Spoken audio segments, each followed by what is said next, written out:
ఆ నీచుడు పలుకుబడి ఉన్నవాడు.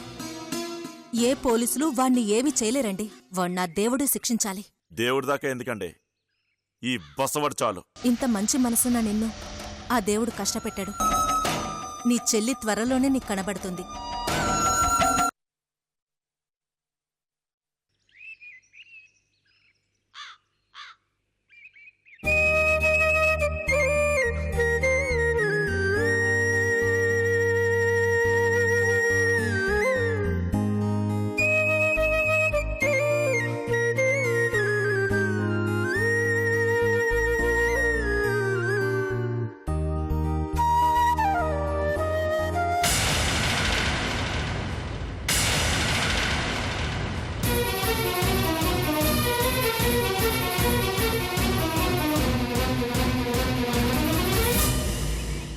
అయ్యయ్యయ్యో, ఏంటమ్మా ఈ పని?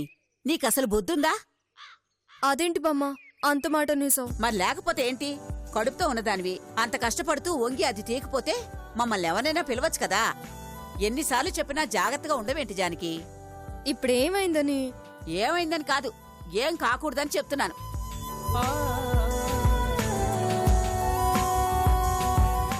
ముందు నువ్విలా వచ్చి కూర్చో.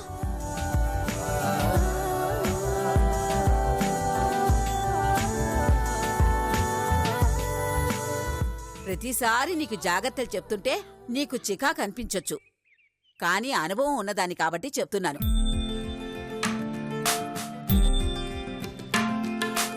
కడుపుతో ఉన్నప్పుడు చేయకూడని పనులు కొన్నుంటాయి. ఇలా వంగడం, బరువులు మోయడం లాంటి కడుపు మీద ఒత్తిడి తెచ్చే పనులు అస్సలు చేయకూడదు.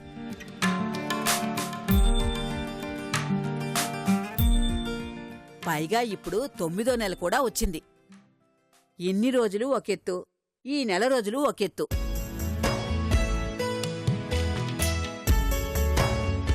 బిడ్డ పెరుగుదల దాదాపు ఈ నెలలోనే ఎక్కువగా ఉంటుంది. కాబట్టి ఇక మీదట నువ్వింకా జాగ్రత్తగా ఉండాలి. అర్థమైందా? దానికెందుకు అర్థమవుతు బామ్మ?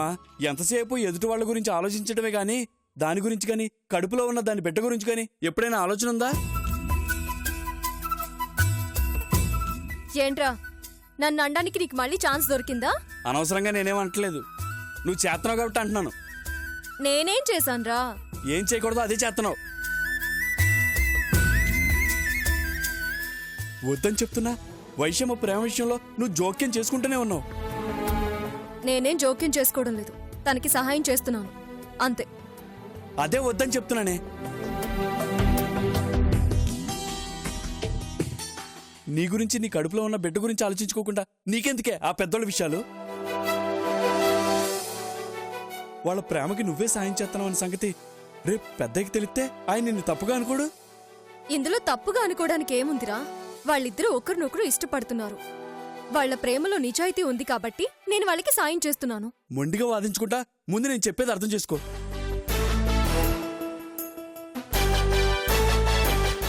పెద్దయ్య దయ వల్ల మనం ఇక్కడ తలదాచుకోవడానికి ఇంత నీడ దొరికిందే. ఇప్పుడు నువ్వు ఇలాంటి పిచ్చి పనులు చేసి పెద్దయ్యకి వ్యతిరేకంగా వెళ్ళి ఆయన కోపానికి కారణం అయితే మనకి నిలువు నీడ కూడా లేకుండా పోతుంది. అప్పుడు నీ పరిస్థితి, నీ కడుపులో ఉన్న బిడ్డ పరిస్థితి ఏంటో ఒక్కసారి ఆలోచించవే.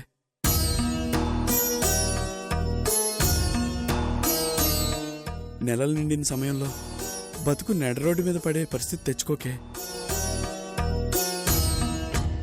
రే, నువ్వెందుకురా అంత దూరం ఆలోచిస్తున్నావు?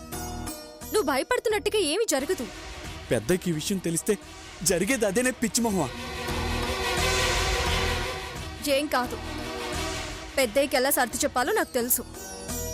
అంటే అవసరమైతే పెద్దయ్యని ఎదిరించి బిడ్డతో కష్టపడతావు కానీ వాళ్ళ ప్రేమకి సాయం చేయటం మాత్రం ఇక మానుకోనంటావు. అవును, నాకు నా బిడ్డ గురించి ఆలోచించడం ఎంత ముఖ్యమో వైషు ప్రేమని గెలిపించడం కూడా అంతే ముఖ్యం.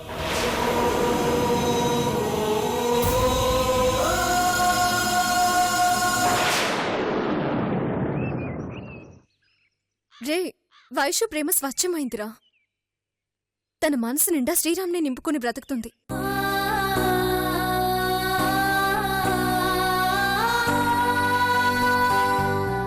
అతనితోనే కోరుకునే జీవితాన్ని ఊహించుకుంటుంది. ఆ జీవితం దక్కకపోతే తను బ్రతకలేదురా.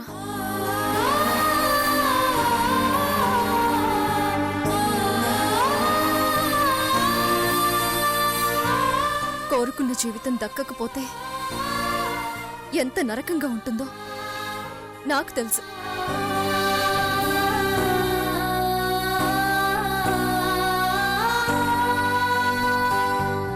ఆ పరిస్థితి వైశ్యుకి రాకూడదని నా తాపత్రయం. అందుకేరా వైశ్యు ప్రేమని గెలిపించి తీరుతాను. దానికోసం ఎన్ని ఇబ్బందులైనా పడతాను. ఎంత చెప్పినా మళ్ళీ ఆ మాటకే వస్తావేంటే? నువ్వేం చేస్తున్నావో నీకు అర్థం కావట్లేదు, నీకెట్ట చెప్పాలో నాకు అర్థం కావట్లేదు.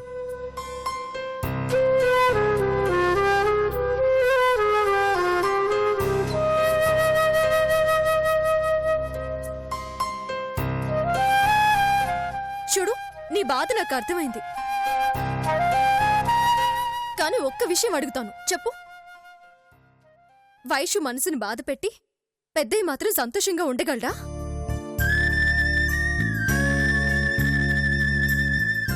రే, నువ్వు ఇప్పటి గురించి ఆలోచిస్తున్నావు, కానీ నేను రేపటి గురించి ఆలోచిస్తున్నాను.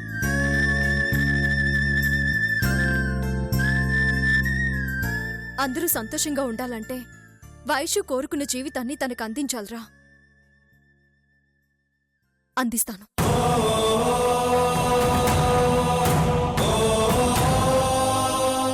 తను నా మీద పెట్టుకున్న నమ్మకాన్ని నిజం చేస్తాను. ఈ విషయంలో మాత్రం నేను ఎప్పటికీ రాజీ పడను. అంతేరా, ఇంకేం చెప్పొద్దు.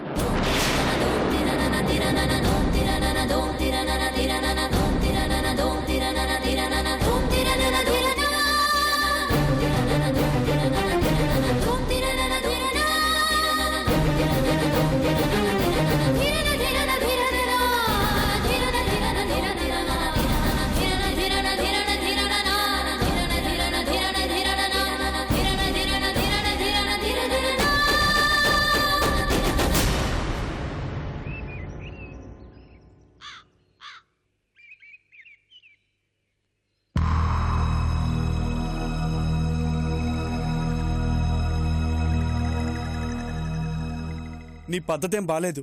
నువ్వు చాలా ఎక్కువ చేస్తున్నావు.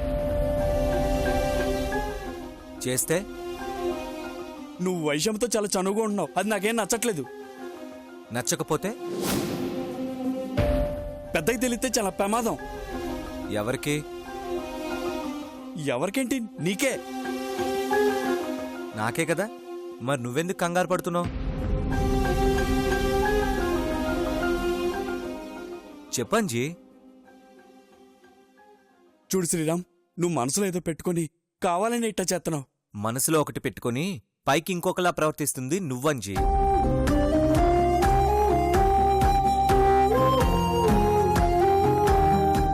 నా మనసులో ఏం లేదని మీకు ఎప్పుడో చెప్పాను. అనవసరంగా ఏదేదో ఊహించుకుని ఇట్టంటి పిచ్చి పనులు చేసి అందరి దృష్టిలో చెడ్డ పేరు తెచ్చుకోకండి. నాకు చెడ్డ పేరు వస్తే నీకేంటి ప్రాబ్లం?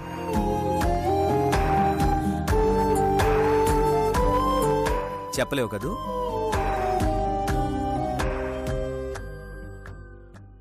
నాకు తెలుసు నువ్వు చెప్పవని.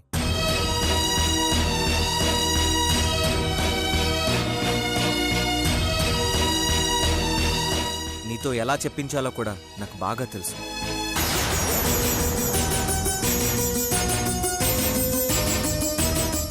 చూడంజీ, నా గురించిన నిజం ఏదో నీ దగ్గరుంది. అది నువ్వు ఎలాగో బయటపెట్టవు. కానీ తెలుసుకునే వరకు నాకు నిద్ర పట్టదు. అట్టగాని వైషమ్యతో అట్ట తప్పుగా ప్రవర్తిస్తావా? నేను వైశ్యుతో మామూలుగానే ఉన్నాను. నీ కళ్ళకది తప్పుగా అనిపించిందేమో. అయినా నిజం దాచడం నీ దృష్టిలో తప్పు కానప్పుడు నేను వైశ్యుతో చనువుగా ఉండడం కూడా తప్పేం కాదు. ఒకవేళ నీ మనసుకు అది తప్పుగా అనిపిస్తే నేనేం చేయలేను.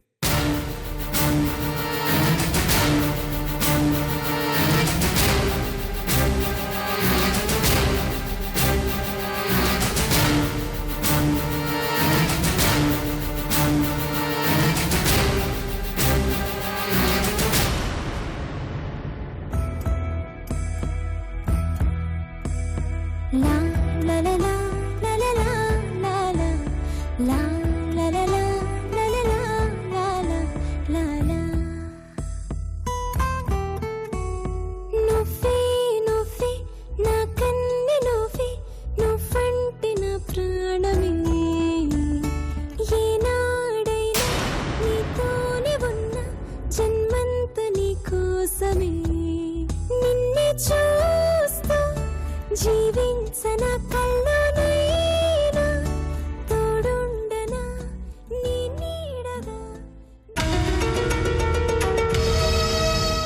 ఏంటి వైషు, నీలో నువ్వే నవ్వుకుంటున్నావు? అబ్బే ఏం లేదు బాబాయ్. ఏం లేదంటే నమ్మేస్తాననుకుంటున్నావా? పెళ్ళిడికొచ్చిన అమ్మాయి తనలో తానే నవ్వుకుంటుంది అంటే కాబోయే మొగుడు గురించి ఆలోచిస్తుండాది అని అర్థం. ఏంటి వైషు, అమెరికాలో ఉన్న మీ బావ గుర్తుకొచ్చాడా?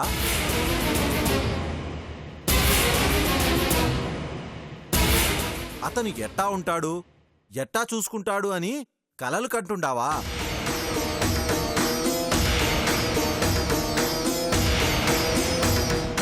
కంగారు పడమాక్లే, అల్లుడు రావడం ఆలస్యం అవ్వచ్చేమో గాని వచ్చాక మాత్రం మీ పెళ్లికి ఏ ఆలస్యం ఉండదు.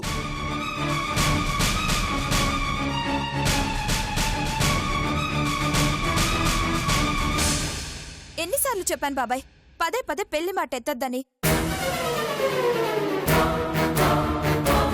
ఆ విషయం తలుచుకున్నప్పుడల్లా నాకు సంతోషం కన్నా మీ అందరికీ దూరం అవుతానన్న బాధే ఎక్కువగా ఉంది. అయ్యే పెళ్లి ఎలాగో అవుతుంది, దాని గురించి ఇప్పటి నుంచే ఎందుకు నన్ను బాధ పెట్టడం? వైషు,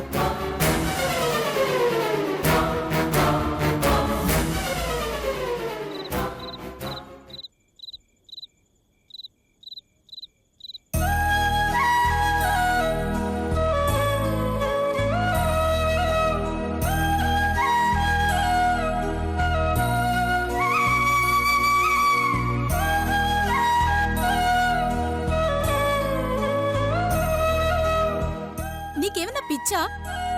ఆ సుబ్బు జోలికి వెళ్ళొద్దని చెప్పాను కదా, ఎందుకు వెళ్ళావు? అది కాదు శశి. ఇంకేం మాట్లాడకు. ఏదైనా పని చేసేటప్పుడు ముందు వెనక ఆలోచించాలని తెలీదా? నీకేమన్నా అయితే నా పరిస్థితి ఏంటి? నా కడుపులో నీ బిడ్డ పెరుగుతుందన్న విషయం మర్చిపోయావా? మర్చిపోలే శశి, అందుకే వెళ్ళాను.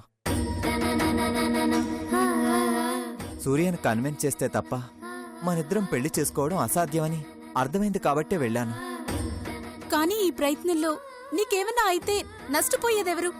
నేనే కదా. అదెందుకు అర్థం కావట్లేదు నీకు? ఆలస్యం అవుతున్న కొద్దీ నాలో భయం పెరుగుతుంది శశి. కానీ నువ్వు తొందరపడుతుంటే నాకు భయమేస్తుంది అజయ్. ఆలస్యమైనా పర్వాలేదు, కానీ ఆవేశానికి పోతే అసలు నువ్వే లేకుండా పోతావజయ్. ప్లీజ్ అజయ్, ఇప్పుడైనా నా మాట విను. ఆ సుబ్బు జోలికి వెళ్లకు. మా అమ్మే బావని ఎలాగోలా విడిపిస్తుంది, అప్పుడు మాట్లాడదువు గాని.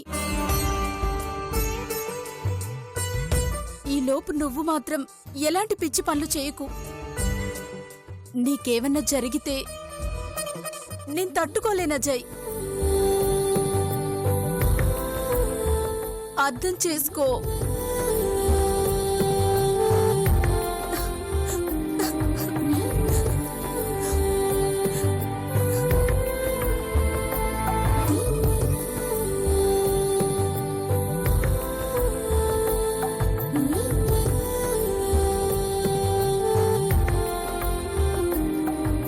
సరే శశి, ఇంకెప్పుడు నిన్ను బాధ పెట్టే పని చేయను.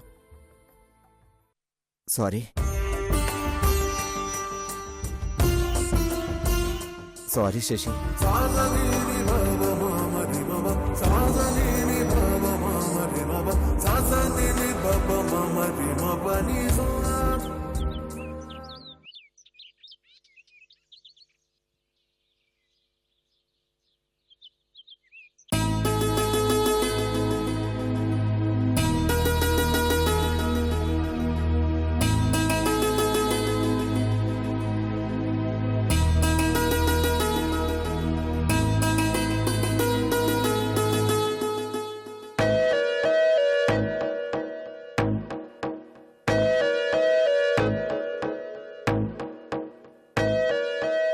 జాగ్రత్త బాబు, నేలంతా తడిగా ఉంది, కాస్త చూసుకుని వెళ్ళు.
ఏ మాటగా ఆ మాటే చెప్పుకోవాలి. ఏడు జోడు చక్కగా కుదిరింది. మొత్తానికి పెద్దయ్య కోరిక ఫలించబోతోంది.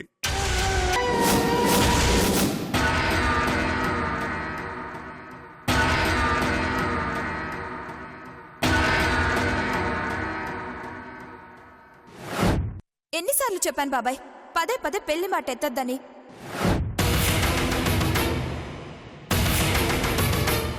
అయ్యే పెళ్లి ఎలాగో అవుతుంది. దాని గురించి ఇప్పటి నుంచే ఎందుకో నన్ను బాధ పెట్టడం.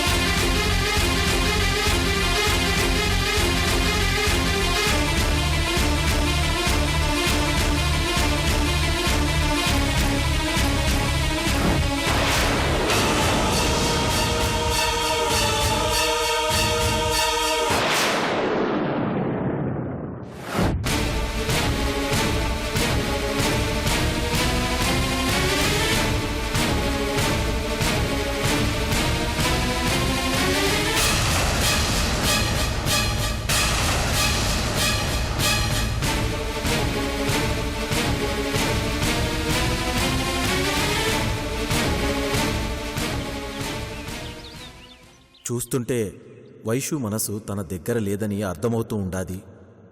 వైషు మాటల్లో ప్రవర్తనలో చాలా తేడా వచ్చినాది. వైషు హద్దులు దాటకముందే తన మనసులో కలిగిన ఆలోచనల్ని ఎట్టాగైనా దూరం చెయ్యాలి.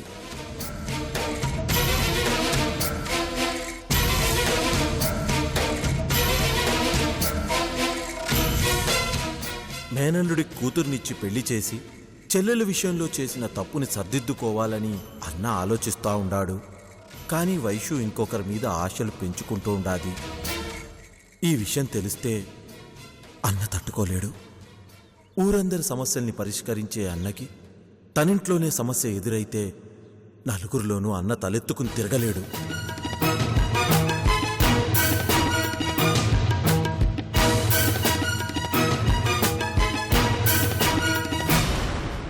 వైషు మీదున్న నమ్మకంతో మేనల్లుడితో కూతురు పెళ్లి జరిపించి అతనికి ఓ కుటుంబాన్ని అందించాలని 25 ఏళ్లుగా అన్న కలలు కంటుండాడు.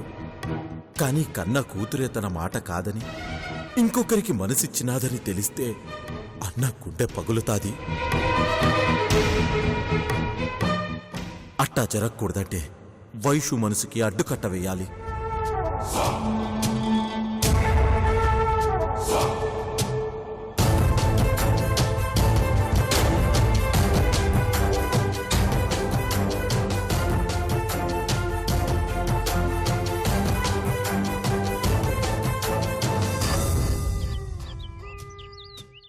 అన్నకి ఎలాగోలా నచ్చచెప్పి వెంటనే అల్లుడితో వైషుకి నిశ్చితార్థం జరిపించాలి.